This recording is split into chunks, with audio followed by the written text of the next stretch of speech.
Good morning, y'all. Wait, hold up. Morning, everybody. Well, actually, it's after, I think it's like 12:15, maybe. I don't know.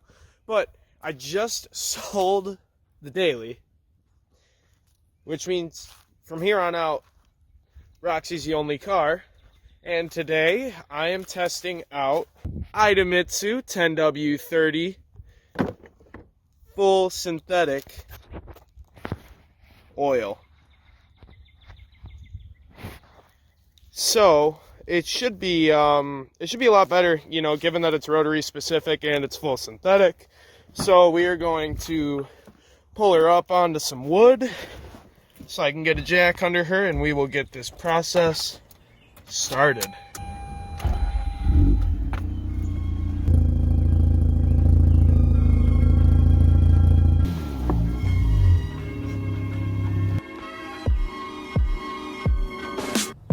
Alright guys, so yet again I'm going to preach on having a magnetic oil drain plug, especially if you have a rotary, and here's why. So I got this guy from Gretty back when I did my motor rebuild. Now, the biggest advantage of having a magnetic plug is you get to check the health of your engine. You get to check the health of your engine every time you change the oil.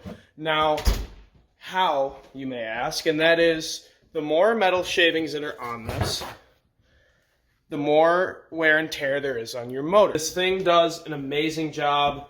I feel safe every time I change my oil knowing that I have a quick and easy way to check what it's looking like inside the motor.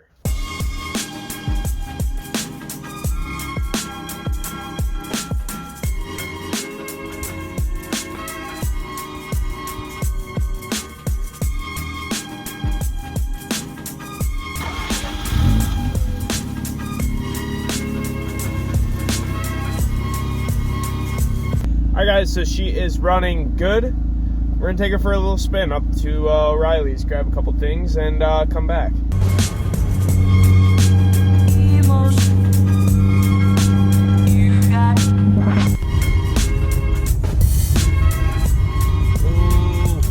Jim don't like the potholes. We just got back from O'Reilly's, and first of all, look at what I found. They had a Stinger GT. Hot Wheels. Like, that's sick. This is getting added to the collection. But the car did awesome. It loves this new oil. There's actually, like, hardly any noise coming from up front now, which is nice. It's run a lot better, run a lot quieter, run a lot smoother. It likes it. Idemitsu, they make amazing stuff for these cars. It's the same premix brand I use, and it's literally the oil that Mazda uses in their LM GT cars. So why wouldn't I use it in my car? That's also a rotary. But anyways, now we gotta clean all of this up. I really haven't cleaned the yard since all the snow was gone. And everything is laying around from when I pulled my motor. So we're gonna get to that. I'll run a quick little time lapse of it, but nothing much, because I'm sure you guys don't want to watch me clean my yard for an hour, and it's probably gonna be an hour or two. But the weather is amazing. I'm loving it. Starting to feel like summer, and I'm very, very, very happy.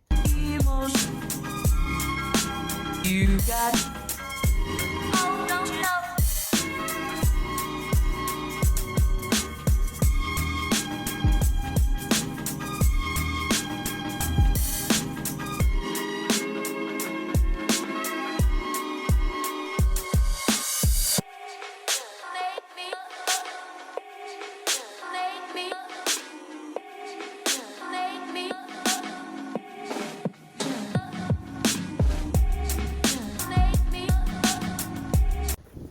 Roxy has been overheating a lot.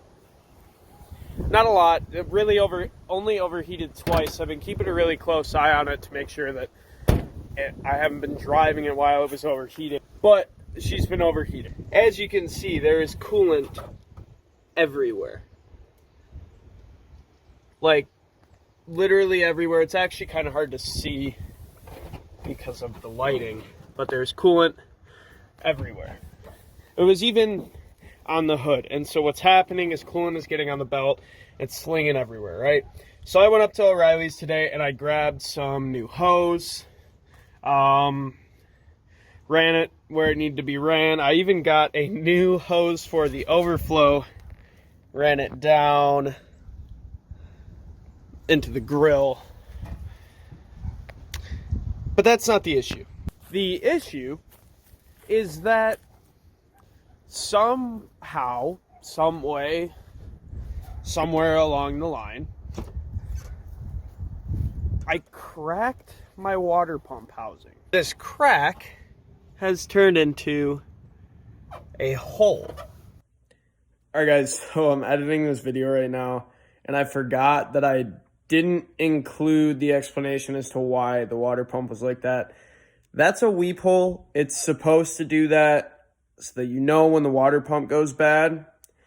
I did not know that because I've never seen anything like that before, but it's a weep hole. It's supposed to do that so that you know when to change water pump. I was an idiot and I thought that I had cracked it and turned into a hole. So throughout the video, I'm going to be talking about this hole in my water pump that formed. It's supposed to be there. The water pump just went bad. So keep that in mind. I am aware it's a weep hole now. I went back and I did my research after I installed it and all that. I went back into my research and figured out it was a weep hole. So again, not really an issue. I just needed a new water pump. Back to the video. Yeah.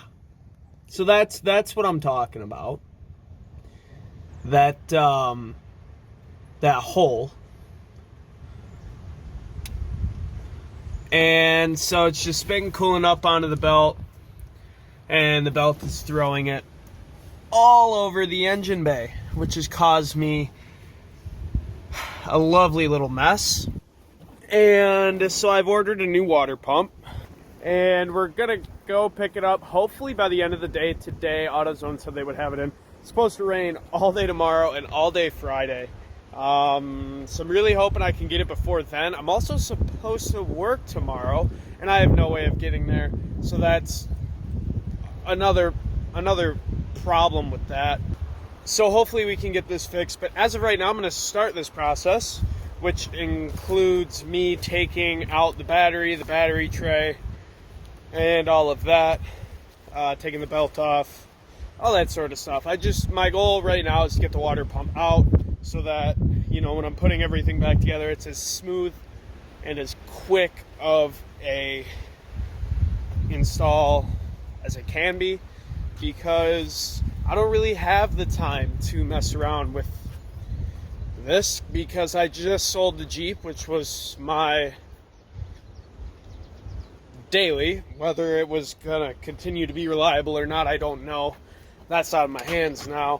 But matter of fact is, I got rid of it, and that kind of screwed me, because now I have this issue and I gotta figure it out.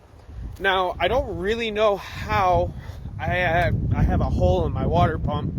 I don't know how you crack a water pump housing. I really am very unsure as to how that happened.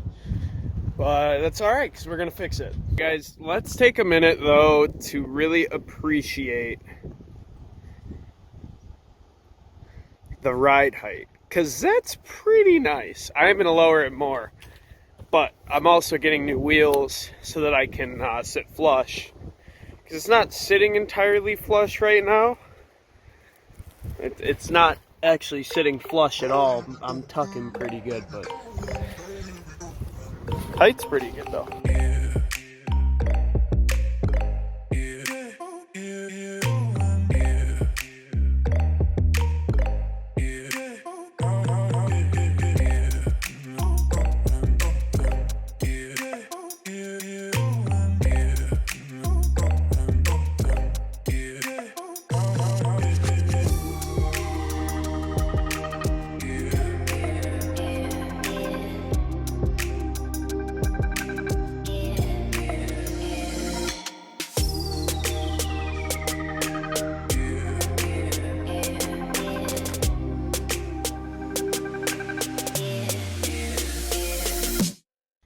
Guys, so I pulled out the airbox tray while I was down there to figure out how to clean up this power steering. I haven't had power steering in a little bit because there's a sinkhole that formed at the edge of my driveway and basically coated everything in dirt. I mean, you can see all the dust even just on this crank, on the E-shaft pulley there.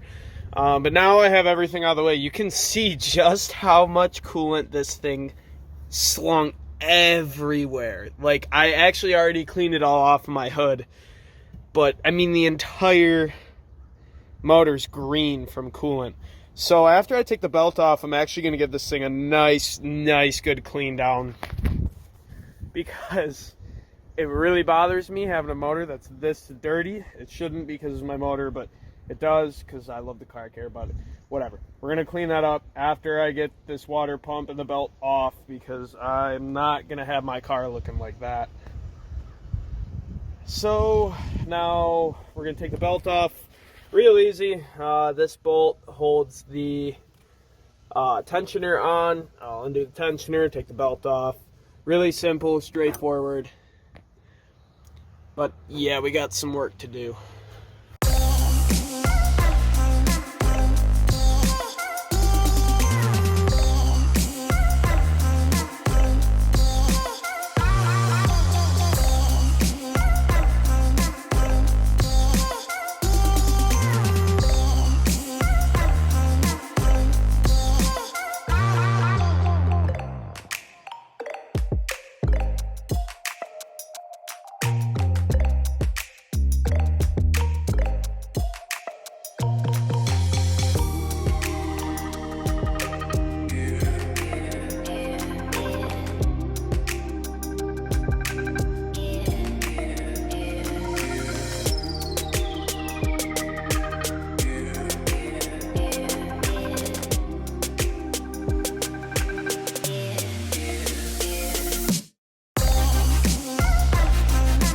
Alright guys, so we got the water pump out, filled it up with some towels in the meantime. I don't want anything getting into the coolant channels of this car.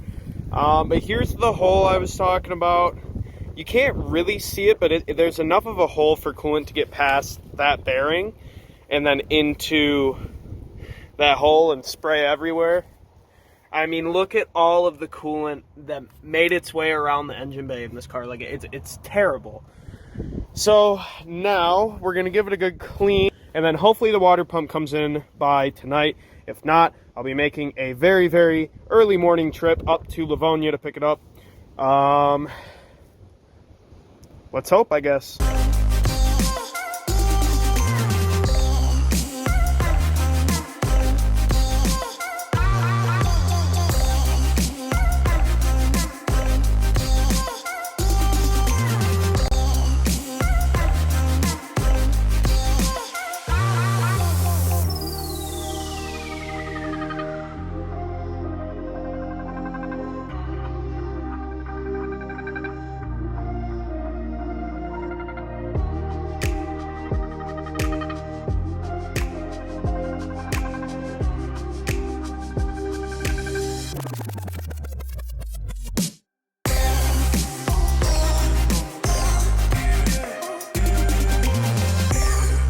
I haven't been uploading as I should, and I've done some things to my car that I should have been recording for, and I wasn't. And it's not that I feel like I have to record, it's that I want to, and I get upset at myself when I don't. So, again, it's going to do it for me today, guys. Weekly uploads coming back because I miss them, and I'm sure a couple of you guys miss them too. So, peace out, and I will see you all in the next one.